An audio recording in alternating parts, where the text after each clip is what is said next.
Grupo de Estudos Piketty do Piketty. Hoje nós vamos falar do capítulo 11 do Capital no século XXI, Mérito e Herança no Longo Prazo. William, então nesse capítulo aqui a gente vai falar de novo sobre meritocracia. O Piketty vai falar sobre algumas coisas que ele já falou nos outros capítulos? Bom, nesse capítulo 11 o Piketty está se encaminhando para o final da terceira parte do livro, então ele vai fazer uma síntese de todas as proposições que ele articulou ao longo do livro para explicar o que é a ordem meritocrática. E a grande pergunta que ele vai fazer nesse capítulo é, afinal de contas, qual é o melhor caminho para a gente conseguir ascender socialmente no capitalismo? O trabalho e a poupança ou o mérito e os outros canais de construção de redes sociais? E, evidentemente, a resposta dele vai ser para o fato de que, se a gente observar a trajetória de longo prazo, aquela tendência geral que ele enuncia ao longo do livro, de que há um caminho a partir do qual a taxa de rendimento do capital aumenta mais do que a taxa de crescimento econômico, esse caminho leva, então, a que as riquezas passadas, portanto as heranças, tenham um papel mais intenso do que as riquezas presentes, portanto conquistadas a partir do trabalho da poupança. Tem no centro desse capítulo uma contestação a todos aqueles elementos que compõem o senso comum de que é uma ordem meritocrática.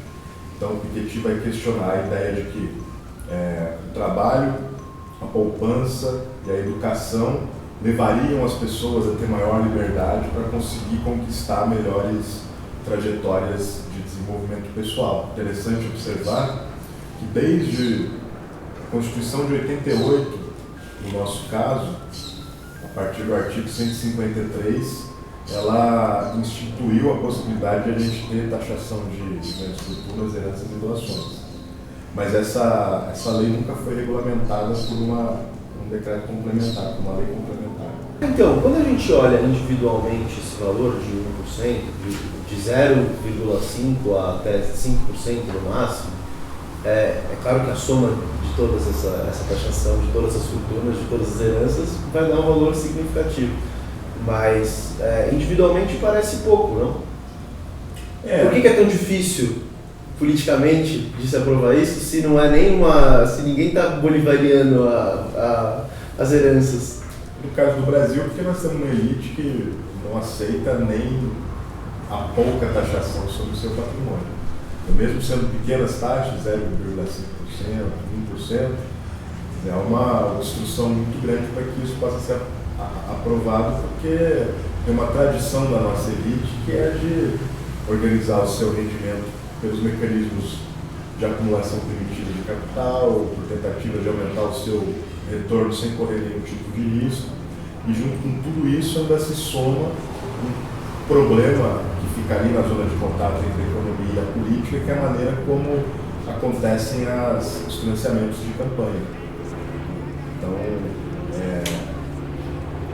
a pressão para que os parlamentares não aprovem medidas de taxação, mesmo sendo pequenas, passa pelas negociações de financiamento das campanhas, fatalmente.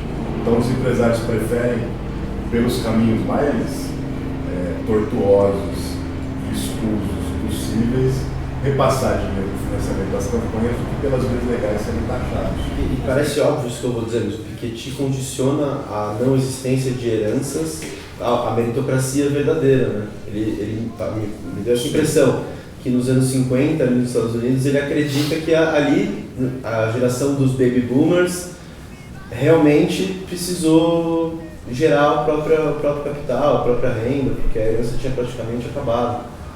Ou entendi errado? Não, está correto. Minimizar o impacto da herança nos patrimônios das famílias e no peso que isso tem na renda nacional, porque tinha o melhor jeito de você chegar perto da meritocracia. Porque a herança é exatamente aquele mecanismo que faz com que o ponto de partida não seja equitativo para todos. É o que cria uma desregularidade na corrida para você ascender e para você ter mobilidade social.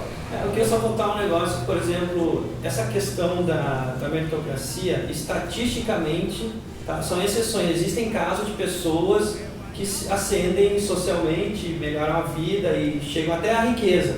Gente que era pobre que virou milionário. Existem casos. Só que é um número muito pequeno. Tipo, é muito pequeno. Por que até economistas, às vezes, que conhecem os números, eles insistem em defender que isso é uma possibilidade para todo mundo? O que está por trás disso? Por que as pessoas ficam se enganam a si mesmo? Elas ignoram as estatísticas reais de que milhões de pessoas não conseguem, que o sistema não é justo e as regras não são claras. Primeiro que as regras não são claras. Tipo, se fosse uma regra, vamos trabalhar e vamos nos fazer, produzir e vamos conseguir. Tipo, não é claro isso, porque tem toda essa coisa da família, tem da amizade, tem da corrupção, tem um monte de outros elementos que desequilibram o jogo e as regras não são claras por causa disso.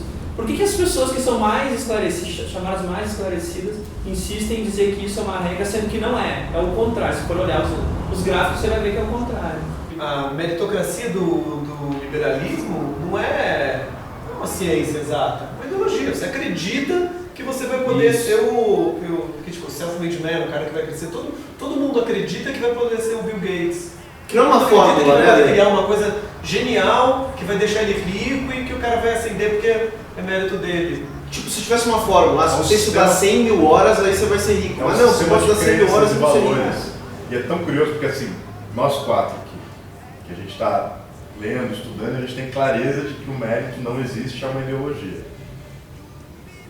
Ainda assim, as nossas trajetórias são de pessoas que estão inseridas no mercado e que estão tentando organizar suas próprias vidas e que, portanto, nós servimos como justificativa para que todos os outros acreditem que o mérito existe. Porque, de alguma maneira, nós ascendemos.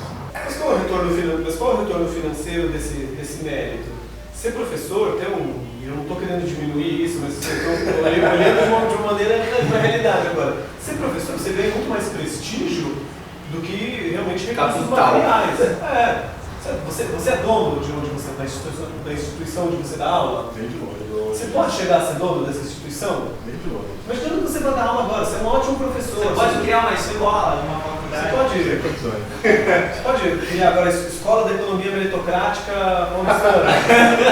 Não, quer dizer, ao mesmo tempo, nome para isso. Todos nós aqui, a gente sabe que nós temos um teto. Por quê?